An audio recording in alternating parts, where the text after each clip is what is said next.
યોગી ભર્તૃહરિએ કીધું કે સત્સંગથી જળ બુદ્ધિ નાબૂદ થાય.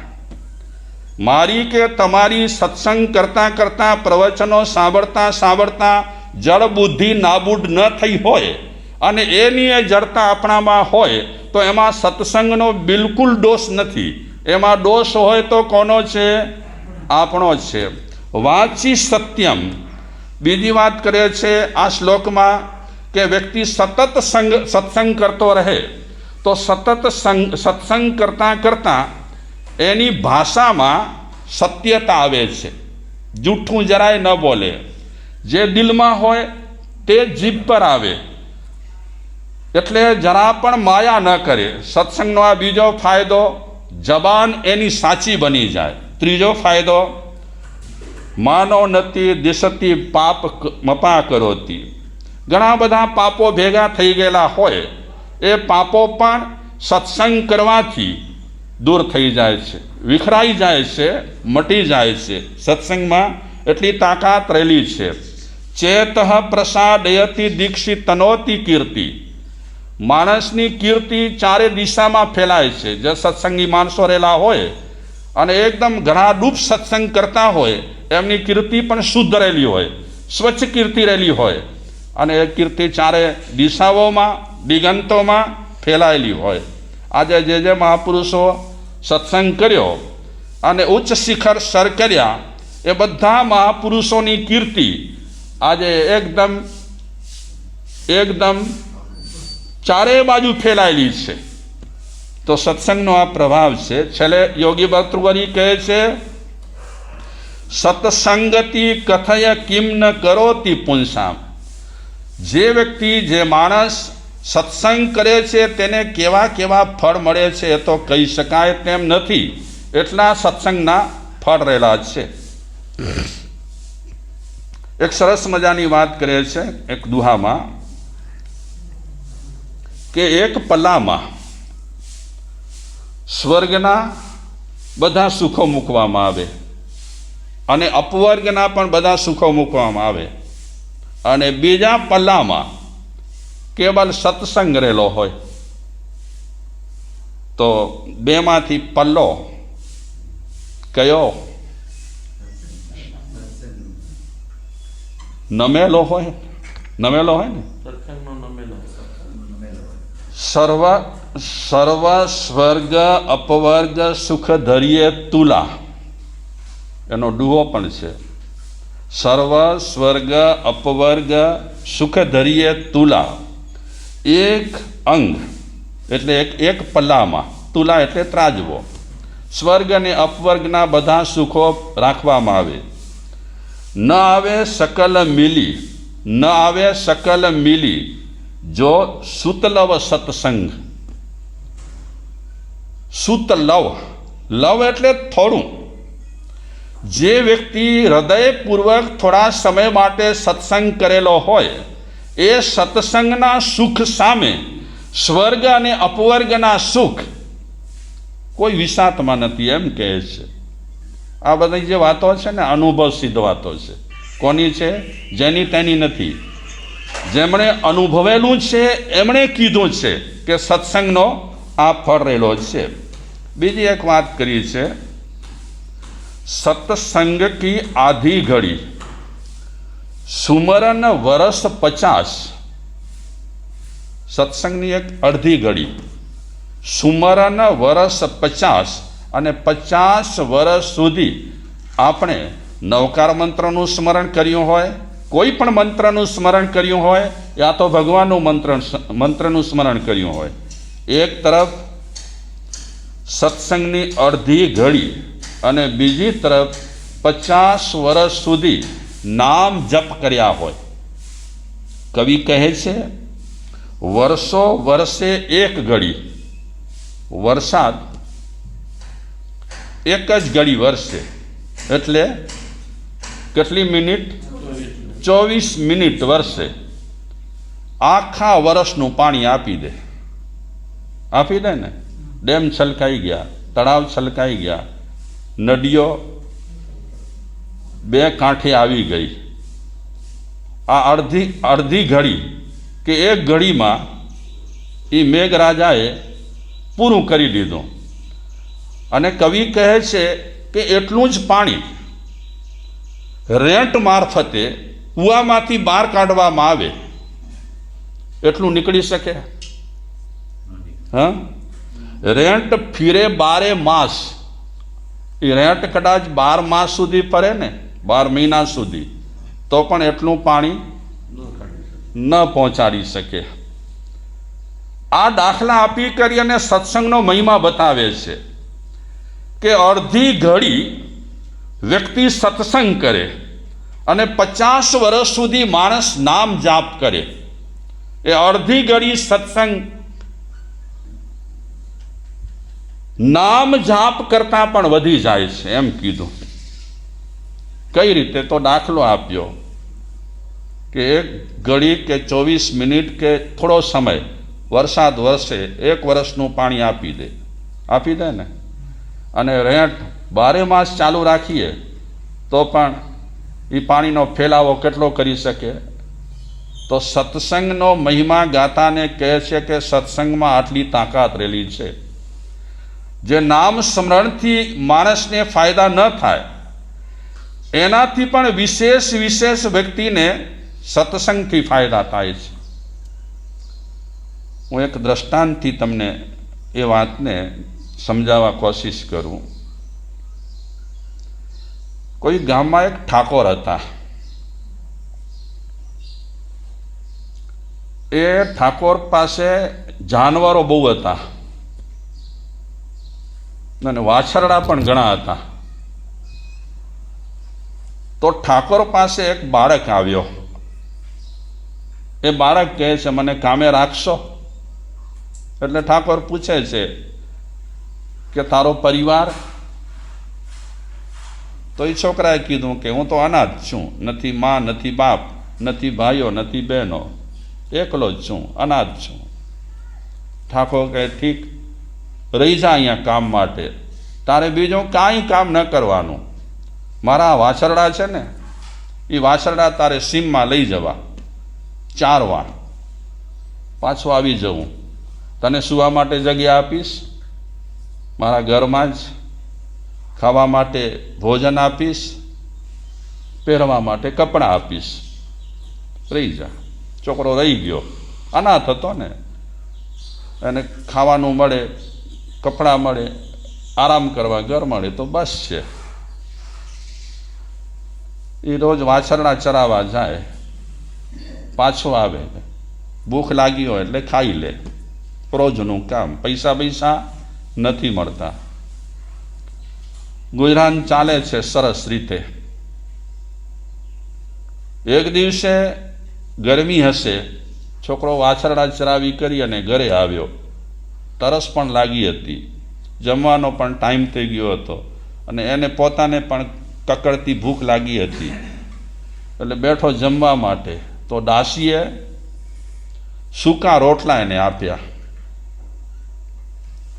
તો એ છોકરાએ કીધું દાસીને કે આ સૂકા રોટલા ચબાવીશ તો ગળે નીચે નહીં ઉતરે, એટલે રાબ બાપ આપ મને, છાશ આપ થોડી તો ઠીક રહેશે. દાસી હાકોટો કરી અને છોકરાને કીધું છાશ બાસ રાબ બાપ નહીં મળે, ખાવા હોય તો રોટલા ખા અને નહીં તો થા રવાનો.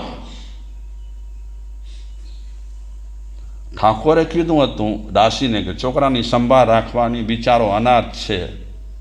પણ ઠાકોરની ગેરહાજરીમાં એ દાસીએ પોતાની સત્તા વાપરી અને છોકરાને કહી દીધું ખાવું હોય તો ખા, નહીં તો તા રવાનો. છોકરાને પણ ગુસ્સો આવ્યો. ભૂખ લાગી હોય ને ત્યારે આપણને ગુસ્સો બહુ આવે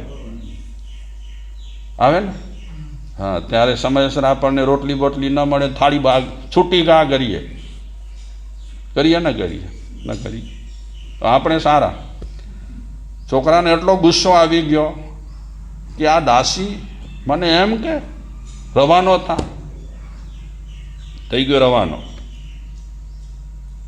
ઘર છોડ્યો, ગામ છોડ્યો, ન ખપે, બહાર નીકળ્યો ગામથી. થોડો આગળ જાય છે, ગુસ્સામાં છે બહુ. આગળ જ્યારે ગયો ત્યારે એણે જોયું કોઈ સાધુની મંડળી આવી છે, ધૂણી બૂણી ધખાવી છે, મંડપ નાખ્યા છે. છોકરો ત્યાં ગયો અને જે રસોઈ બનતી હતી ને એની સામે જોવા લાગ્યો. ટગર જુએ છે. તો સંન્યાસીઓનો એક નિયમ છે આજની તારીખે પણ, કે કોઈ પણ વ્યક્તિ આવે ને એને યા તો ચા પાણી પીવડાવે યા તો ખાવાનું આપે. સંન્યાસીઓમાં જેમ જેમના હોય મઠ આશ્રમ, ત્યાં આજની તારીખે પણ હિન્દુ સંન્યાસીઓમાં આ પ્રણાલિકા કરી. જનરલી આ વાત છે, કોકમાં ન પણ હોય, પણ એ લોકો ખવડાવવામાં બહુ હોય. તો જે મુખ્ય વ્યક્તિ હતો, જે બધો રસોડો સંભાળતો હતો, મહંત સંન્યાસી, એ સંન્યાસી છોકરાને કહે છે, જમવું છે, ભોજન તૈયાર છે, બેસ. પ્રેમથી બેસાડ્યો એને, જમાડે છે છોકરાને, ભરપેટ જમ, કોઈ દરકાર નથી, ફિકર ન કર, તારું જ ઘર છે એમ સમજીને ભોજન કર. તો આવો ભરપેટ એને ગરમ ગરમ ભોજન પહેલી વખત મળે છે એટલે છોકરો બહુ ખુશ થયો. સંન્યાસી પણ એકદમ પ્રેમપૂર્વક ભોજન કરાવ્યો. મહેમાન આવે તો માન આપવો જોઈએ, એ આપણી આર્ય સંસ્કૃતિ છે. આ સંન્યાસી ખૂબ જ સરસ રીતે ભોજન કરાવ્યું. ભોજન થઈ ગયું એટલે છોકરાને પૂછે છે મહંત કે બેટા, તારા મમ્મી પપ્પા ક્યાં રહે છે? છોકરાએ કીધું,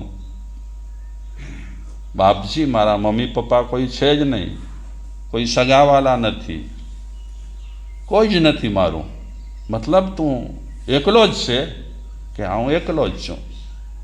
ઠીક, કાંઈ વાંધો નહીં. તારે આવવું છે અમારી સાથે? ચાલ, આવવું હોય તો. અમારી તો મંડળી છે મોટી, અખાડો બખાડો કહેવાય કાંઈ કેવું. ચાલ અમારી સાથે, તને ખાવાનું મળશે, બધું મળશે. તો છોકરો વિચારે છે, આમે મને ખાવાનું જ ખપે છે, બાકી તો જિંદગી આમને આમ પસાર થઈ જશે. એટલે મહંત અને બીજા સંન્યાસીઓએ છોકરાને પ્રેમથી સાથે લઈ ગયા. આમ બુદ્ધ પણ કહે છે કે ભૂખ્યાને ઉપદેશ ન દેવાય.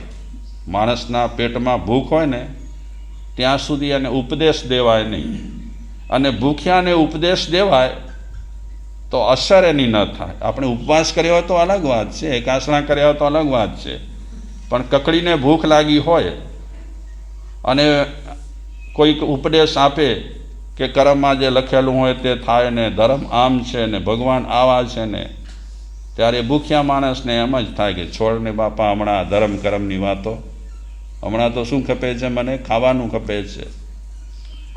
છોકરાને વ્યવસ્થા મળી ગઈ એટલે છોકરો મંડળીની સાથે નીકળી ગયો.